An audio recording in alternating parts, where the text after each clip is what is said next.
A multi-billion peso car scandal is now under the spotlight.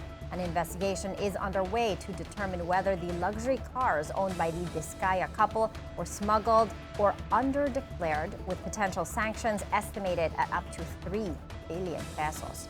Jin Kim has the full story.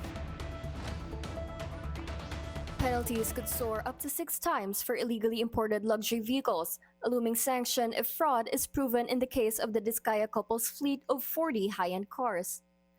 Bentley, Maybach, and Rolls-Royce, these are just some of the ultra-luxury models owned by the Discaya family, with an estimated value of $500 million pesos.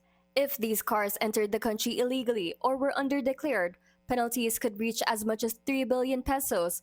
But how is this determined, and what questions must be answered? First, were the cars legally imported or smuggled? We're in the process of verifying identifying the vehicles that are named under them. And the first step is, of course, to go to the Land Transportation Office, because what we've seen in the videos are mere models of these cars. If legally imported, all papers must be complete, declarations accurate, and taxes fully paid. So if you're buying a 15 million peso luxury vehicle, most likely you'll get the same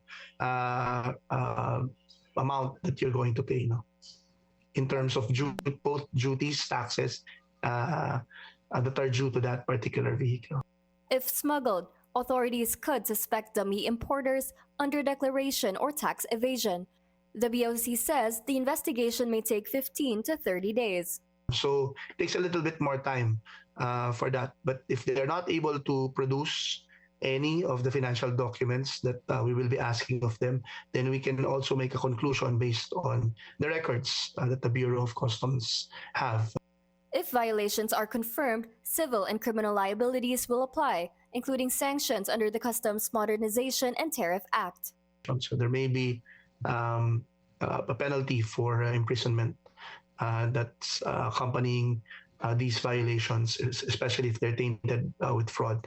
In terms of civil liability, again, if it's tainted with fraud, we do impose a penalty of whatever it is, or whatever findings that you may have in terms of deficiency of duties and taxes, to up to about 600%. No, so 6 times of the amount that we will be able to establish as been lost to the government can be imposed against these companies.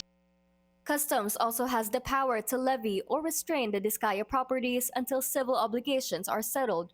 On the question of fraud, if underdeclaration falls between 1% and 30%, penalties still apply, but it is not automatically fraud. There's a presumption that beyond 30% fraud already exists. The 30% threshold is merely to establish the presumption of fraud. The Bureau of Customs is now working closely with the BIR, LTO, and AMLAC to trace the cars, verify fund sources, and determine whether all taxes were properly paid.